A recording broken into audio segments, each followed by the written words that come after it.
Welcome, everybody. This is Andrew David, the High Performance Call with Blake Newbar, and the partner program. I have had some interesting conversations over the last few days. And my question to you is, what the heck are you paying attention to when it comes to yourself? How self-aware are you? And what's one of the reasons that you seem to be struggling? Around 1988, the psychology behind positive psychology is kind of when that really came to the forefront. It had started a little before that, 50s and 60s. It started building, gained some momentum with Simon Schuster and Zig Ziglar and Jim Rohn and any number of other speakers. It started to build some momentum, but it became much more mainstream in the 80s. Now, that's when people started saying things like, you've got to develop your strengths and become better at what you're already good at. And that comes because for years and years, psychology and therapy, for the most part, was geared around fixing what was broken, right? What's wrong with you? I need to go to therapy. Really, what's wrong with you? I need to go to see a therapist to help me figure out what's wrong with myself, to help me overcome this problem that I've got, or that problem, or daddy issues, or mommy issues, or this, or whatever. Figure out what's wrong. And a lot of you carry that into your life now. I've done it.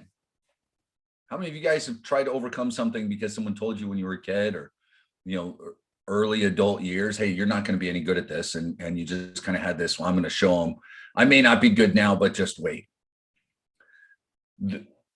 Which is okay to begin with.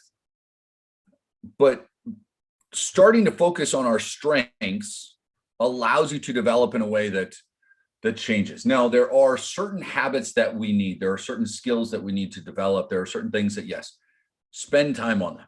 However, a lot of you give too much respect and power to your weaknesses.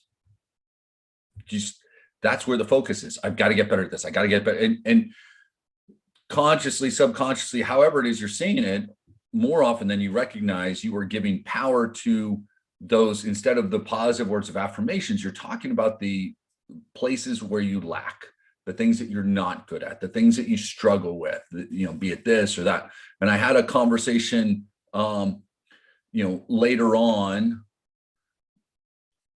or earlier this week, with a couple of different individuals talking about the struggles that they were having and that they've always had.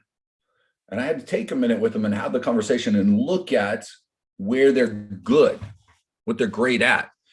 But they were spending so much time and effort on these things that they were weak at because they thought, well, I've got to do this because it's going to save me a couple of dollars.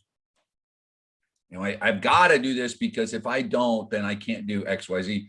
They weren't recognizing that it was taking up more time than it should, inevitably costing them more money and giving them a higher level of frustration, which was affecting everything else.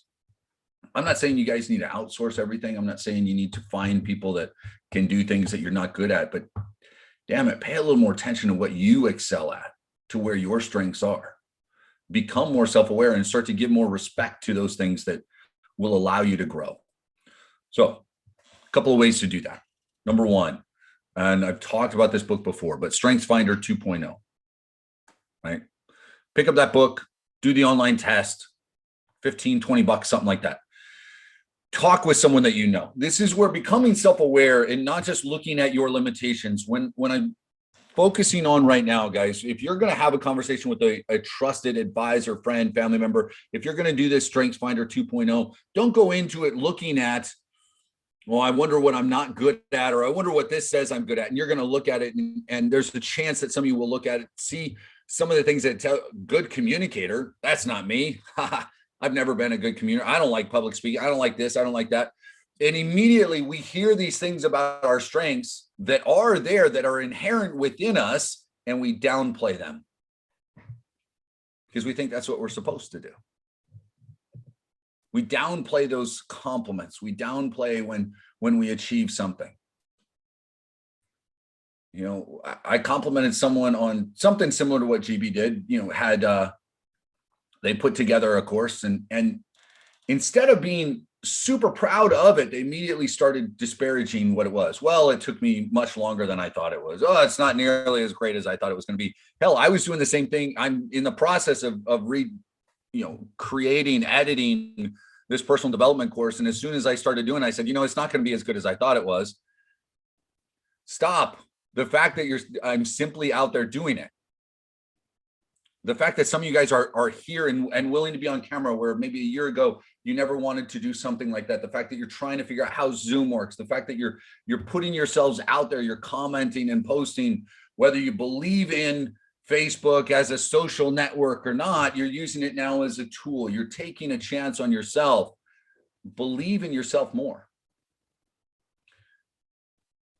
For a lot of you, you ever watch sports commentary? Especially the talking heads, ESPN's got them, and Fox and everybody else. And occasionally they'll talk about the highlights. But pay attention to how often they talk about the problems, the weaknesses, right? The issues that this person has and that person has. And it's so funny to me. You look at LeBron James, let's pull politics and social activism and everything else aside, look at it strictly as an athlete. One of the best athletes to ever play any professional sport at any time ever, right? And if you don't know who that is, does anybody not know who LeBron James is? Hopefully, nobody? All right, everybody knows who he is. Good. Let's see, 6'9", 6'8", 6'9", 250, could walk on and play tight end on almost every NFL football team, right? Was an all-state receiver in high school. Will end up being one of if not already, isn't he? He's top 5 already leading scorers all time. He's going to win more. There's a good chance he's going to win a couple more championships. He's won a number of MVPs. He's looked at, and all they can do is try and find reasons that maybe he's not the best teammate, or he can't lead a team like this, or he struggles with that, or he talks about this. They do the same thing with Steph Curry. They talk about Steph Curry, who plays for the Golden State Warriors. They complain about different things with him. Great, arguably the greatest shooter to ever play in the NBA. Tom Brady. How many championships has the guy won? How many Super Bowls has the guy won? And all you hear about, well, he's old, right? Well, he's been old and fallen off a cliff for the last 8 years. And in that time, he's won 4 or 5 Super Bowls. We like pointing out people's weaknesses. You don't have to point out your own. 90% of the world, your friends and your family will point them out for you. To protect you, of course. To keep you from doing anything that would put you in a position where you would be upset, where you might fall. They want to keep you from falling. They don't want you to struggle there. Hey, don't put yourself out. You've lived your life to this point. You just coast the rest of the way. You're doing fine. You don't need that. Why would you do something like that? That's just silly. Do you know how many of those businesses fall? How many of them fail? Of course. Screw you. Like when people ask what's reasonable, what's average? Average is people quit on life. Average is somebody else gave up on their dreams. All they can focus on is their own weaknesses. So they automatically see that reflected in you, but don't. One of your superpowers should be your ability to look at your strengths. One of your superpowers should be that you just don't give enough respect to your weaknesses because you're capable of growth. Do that. So become a little more self-aware over the next few days, guys. Go get StrengthsFinder 2.0. Look for a couple of online strengths exams that you can do. Sit and look at yourself and go, what am I good at? Because you've got a list. There should be one. And if you sit down and you're incapable of writing down more than 3 or 4 things, then, let's have a conversation, because after 10 minutes, we could pull out a dozen or more, all sorts of different things. And that's Forrest. Yeah, some of them want to just directly drag you down. Absolutely. When we're talking about other people, some of them, that is their goal. They don't want you to succeed.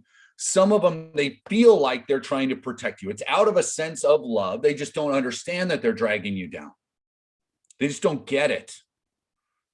Especially you guys that have been on these calls for months and you started reading, some of you are on your 2nd and 3rd book, in a decade, but you started recently, you're taking action, you're doing all these things, and people around you are going, what are you doing?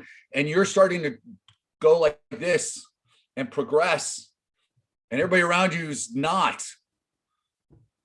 They're concerned with the media and COVID and still complaining about Trump, or now complaining about Biden, or looking at the economy in Europe, or looking at politics, or this in Australia, or wherever you're at in the world. Everybody else is going to talk about all of the other problems. Meanwhile, you're just working on you and getting a little bit better every single day. And see, in 5 years, they're going to turn around and go, what the hell happened to Mike? Oh my gosh, did you see Sasha and Juliana? Like, what? Whoever imagined? I never thought that would be possible, right? Look, if you pay attention to the weaknesses without looking at possible strengths and developing those, then you're always going to be stuck. So spend some time working on you, ladies and gentlemen. That's all I got for you today. I want you to just, if nothing else, respect yourselves, respect your strengths. Don't give the power to those weaknesses, because they'll drag you down. And I'd rather see you guys fly like the phoenixes that you are. Have an amazing day, guys. We will talk tomorrow. Take care, buddy. Bye-bye.